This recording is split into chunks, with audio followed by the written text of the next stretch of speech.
우리의 모든 모델은 버려질 수 있어요. 작동하지 않으니까요. 세로아이 아틀라스 천체를 관측하는 천문학자 중 한 명이 우리가 목격하고 있는 상황을 이렇게 가혹하고도 거의 절망적인 표현으로 묘사했습니다. 과장이 아닙니다. 전례 없는 일이 우리 눈앞에서 벌어지고 있으며 수십 년 동안 혜성과 소행성의 움직임을 설명해온 계산들이 모래성처럼 무너지고 있습니다. 올해 발견된 이 성간 방문자는 차가운 우주 심연에서 온 암석 천체처럼 움직이지 않습니다. 빛을 냅니다. 햇빛을 반사하는 표면에서 기대할 수 있는 미묘한 빛이 아니라 시뮬레이션에서 예측한 최대치보다 6배나 더 밝은 강렬한 섬광입니다. 이는 오차 범위가 아닙니다. 그것은 파열이다 이런 종류의 불일치는 이상 현상을 과학의 전환점으로 바꿔놓습니다. 장면은 명확합니다. 비교적 작은 핵, 그렇게 장엄할 만큼 거대하지는 않지만 이 엄청난 규모의 에너지를 방출합니다. 그 주변에는 녹색 코마가 형성되어 이미 태양계에서 가장 큰 행성인 목성과 비슷한 크기에 도달했습니다. 육안으로는 보이지 않는 작은 천체가 가스 행성만한 크기의 먼지와 가스 구름을 주변으로 팽창시키는 모습을 상상해 보세요. 이는 인상적일 뿐만 아니라 물리적으로도 충격적입니다. 숫자가 그 기이함을 증명합니다. 현재 이 천체는 지구에서 약 3억 킬로미터, 즉 2000문 단위 AU를 약간 넘는 거리에 있습니다. 천체의 속도는 초속 60km입니다. 다시 말해 지구에서 달까지의 거리를 단 1시간 만에 주파할 수 있다는 뜻입니다. 우리 주변의 어떤 행성도 그 속도로 이동하지 않습니다. 우리는 다른 범주, 즉 새로운 유형의 우주 방문객으로 보이는 천체와 마주하고 있습니다. 당연히 즉각적인 설명이 떠오릅니다. 코마가 너무 커져서 햇빛을 더 많이 반사했기 때문입니다. 그래서 밝아졌다는 것입니다. 간단한가요? 아닙니다. 이렇게 수정하더라도 수학적으로는 여전히 오류가 있기 때문입니다. 세르마이 아틀라스의 광도는 마치 해석 물리학으로는 아직 설명되지 않은 어떤 내부 과정이 작용하는 것처럼 비선형적으로 증가합니다. 깨어났다 이 점은 우리가 단지 호기심을 끄는 현상을 관찰하는 것이 아니라 천체에 대한 우리의 이해에 깊은 간극이 있음을 드러낼 수 있는 무언가에 직면해 있다는 것을 분명히 보여줍니다. 그리고 여기서 갈등이 시작됩니다. 일부 전문가에게는 이는 단순히 특이한 구성일 뿐입니다. 태양열과 접촉하면 격렬하게 승화하여 코마를 부풀리는 제트를 방출하는 희귀 분자입니다. 하지만 다른 전문가에게는 이러한 거동이 지금까지 연구된 가장 활동적인 해성에서도 기록된 어떤 패턴도 능가합니다.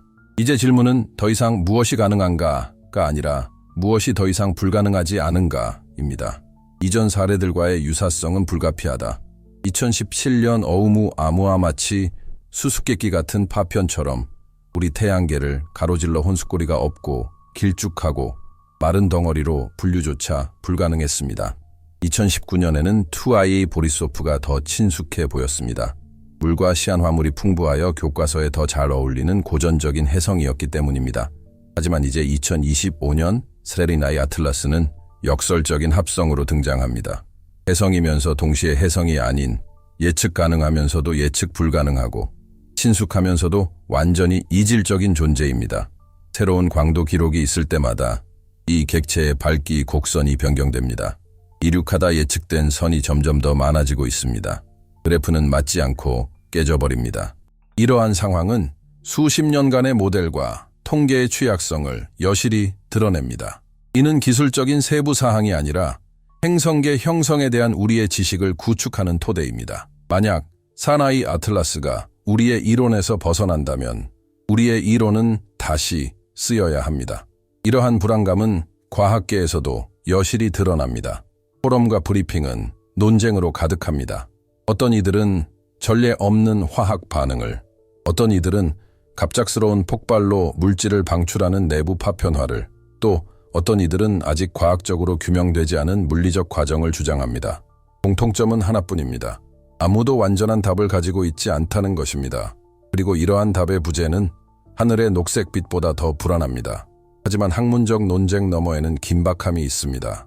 이 물체는 단순히 예측 불가능함을 증명하는 데 그치지 않고 전례 없는 속도로 자신의 외형 변화를 가속화하고 있습니다. 매일 밤 관측 결과는 전날 밤의 결과와 모순됩니다. 모든 최신 계산은 며칠 만에 쓸모 없어집니다. 이 우주의 방문객은 아무도 기다리지 않기 때문에 과학은 시간과 경쟁해야 합니다. 이 사건의 영향은 단순히 기술적인 측면에만 국한되지 않습니다. 과학과 추측을 구분하는 것, 바로 예측 능력에 대한 문제입니다. 예측이 실패하면 미지의 심연이 펼쳐집니다. 세라이 아틀라스는 단순히 태양 근처를 지나가는 얼음 암석이 아닙니다. 현실은 언제든 인간의 통제를 벗어날 수 있다는 것을 잔혹하게 일깨워줍니다. 바로 이 지점에서 긴장감이 최고조에 달합니다. 우리가 이 천체의 기원과 본질을 이해하려고 노력하는 동안 불가피한 일이 곧 일어날 것이기 때문입니다. 성간 방문객이 곧 지구에 보이지 않게 될 것입니다. 압도적인 밝기를 자랑하는 태양은 지구 망원경의 시야를 완전히 삼켜버릴 것입니다. 그리고 빛의 장막이 닫히면 우리는 이 장관 혹은 이 위협이 펼쳐지는 무대를 잃게 될 것입니다.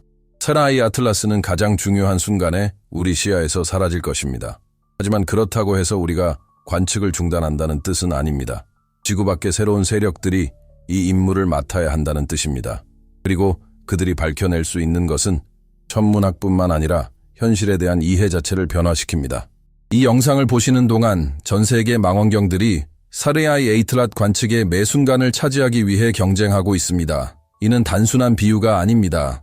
우리는 말 그대로 카운트다운을 하고 있습니다. 10월 하반기부터 태양의 밝기는 가려질 것이다 지구에서 보는 것과 완전히 다릅니다. 이 현상은 태양 합다시 말해 성간 공간에서 기록된 가장 흥미로운 물체가 활동이 최고조에 달했을 때 보이지 않게 될 것입니다. 이는 과학을 난처한 상황에 빠뜨립니다. 지금 데이터를 수집하는 아니면 실제로 무슨 일이 일어나고 있는지 영원히 이해하지 못하든 둘 중 하나입니다. 국제사회는 이미 전 세계적으로 관측 네트워크를 구축했습니다. 중형 망원경을 갖춘 아마추어 천문학자들은 대형 관측소의 관측 자료를 보완하며 행성 전체에 걸쳐 일종의 정보 모자이크를 형성합니다. 하지만 이러한 협력은 필수적이기는 하지만 더 큰 문제는 여전히 해결하지 못합니다. 태양이 세라이 에이틀라스를 가릴 때 지구는 앞을 볼 수 없게 될 것입니다. 여기서 새로운 주인공이 등장합니다. 태양계 기하학의 희귀한 우연으로 인해 화성은 완벽한 전략적 위치를 차지할 것입니다. 지구가 가려져 있는 동안 붉은 행성을 공전하는 탐사선들은 그 전체를 아무런 방해 없이 볼 수 있을 것입니다. 마치 운명이 인류의 눈을 적절한 시기에 적절한 장소에 놓아준 것 같습니다. 그리고 그 눈은 무엇입니까? 마스 익스프레스 유럽 우주국 ESA의 은고해상도 스테러 카메라와 수백만 킬로미터 떨어진 광물과 화합물을 식별할 수 있는 오메가 분광기를 탑재하고 있습니다. 추적가스 궤도선 또한 유럽의 세라이 에이틀라스에는 수십억 분의 몇 단위 농도의 분자를 감지하도록 보정된 센서가 있습니다. 세라이 에이틀라스에서 희귀 화합물이 방출되는 경우 장차가 되는 위성이 가장 먼저 확인할 수도 있다. 미국 측의 하이라이트는 다음과 같습니다. 메이븐 태양 복사에 의해 야기될 때 특정 분자의 형광을 기록할 수 있는 자외선 분광기를 갖추고 있습니다. 이 중 하나는 이원자 탄소입니다. 바로 이원자 탄소가 강렬한 녹색을 띠는 원인입니다. 혼수 3I 에이틀랏의 경우 메이븐은 이론적으로 이 탄소의 분포를 매핑하여 물체의 내부 구조에 대한 중요한 단서를 제공할 수 있습니다. 그리고 화성 정찰 궤도선 픽셀당 30cm의 해상도로 화성 토양을 촬영하는 하이라이즈 카메라로 유명한 나사. 만약 나사 팀이 그렇게 빠르게 움직이는 먼 거리의 표적에 렌즈를 겨누고 된다면 우리는 성간 핵의 상세한 모습을 최초로 포착할 수 있을 것입니다. 무엇이 위험에 처해 있는지 이해하세요. 이는 역사상 처음으로 인류가 최첨단 기술을 갖춘 성간 천체를 관찰하게 되는 사례입니다. 지구 대기의 제약을 받는 망원경만으로는 불가능합니다. 이는 우리의 이론을 초정밀 데이터로 검증할 수 있는 특별한 기회입니다. 그리고 만약 이 데이터가 모델이 작동하지 않는다는 것을 보여준다면 이는 단순히 학문적인 문제가 아니라 패러다임의 전환을 가져올 것입니다. 천문대 돔에서 멀리 떨어진 곳에서 이 이야기를 듣는 당신에게 왜 이 이야기가 중요할까요? 이러한 천체들의 구성을 이해하는 것은 다른 행성계에서 행성이 어떻게 형성되는지 이해하는 것을 의미하기 때문입니다. 복잡한 분자들, 어쩌면 생명의 기본 구성 요소까지도 단 하나의 행성의 운에 의존하지 않고 우주를 자유롭게 여행하는지 알아내는 것을 의미합니다. 실질적으로 말하자면 이는 지구상의 생명이 우주적 예외인지 아니면 그저 보편적 법칙의 일부인지 탐구하는 것과 같습니다.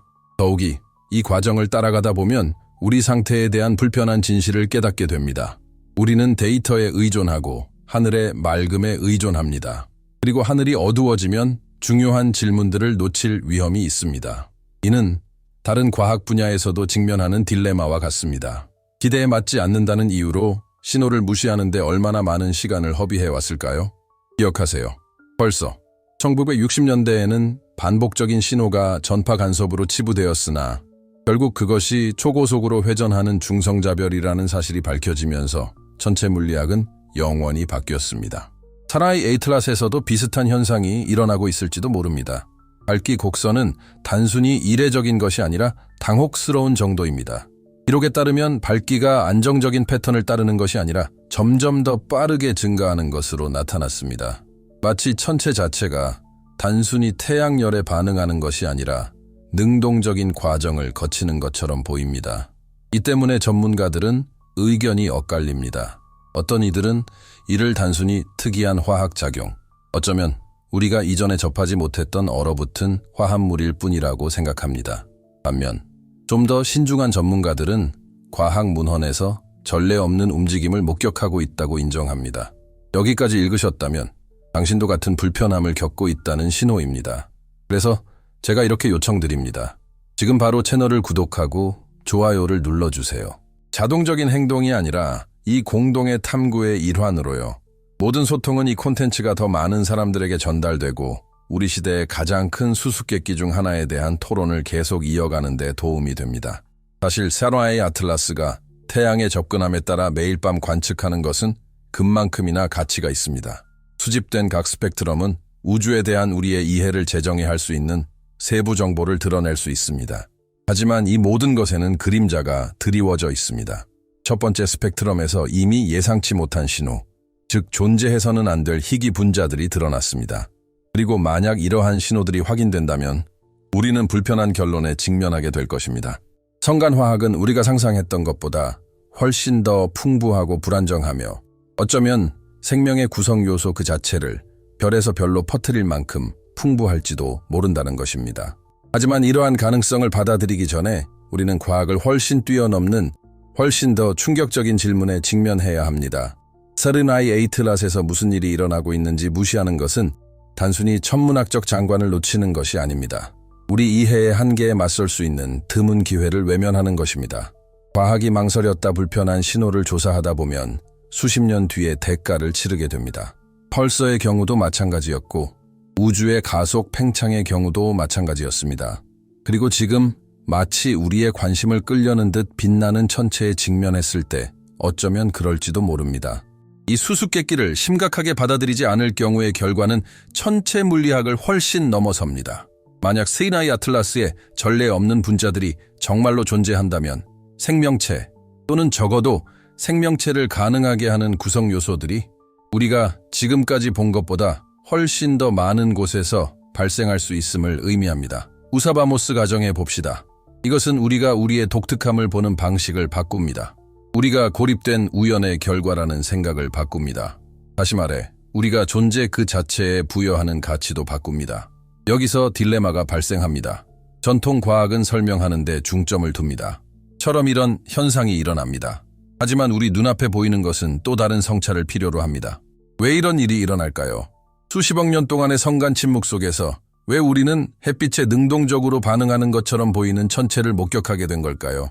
이 질문은 우리가 외면하고 싶어 하는 지점, 즉 우주가 방정식을 따르는 단순한 죽은 물질이 아니라 어쩌면 우리가 이해하지 못하는 어떤 수준에서 의식을 가지고 있는 역동적인 시스템일지도 모른다는 가능성을 건드리기 때문에 우리를 괴롭힙니다. 바로 이 지점에서 과학과 철학의 경계가 허물어집니다. 물리학자에게 사라이 아틀라스에서 유기분자를 발견하는 것은 생명의 구성 요소가 우주를 여행할 수 있다는 생각인 범종설 판스페미아를 확인하는 것이 될 것입니다. 철학자에게는 생명이 예외적인 것이 아니라 우주의 자연스러운 표현임을 증명하는 것이 될 것입니다.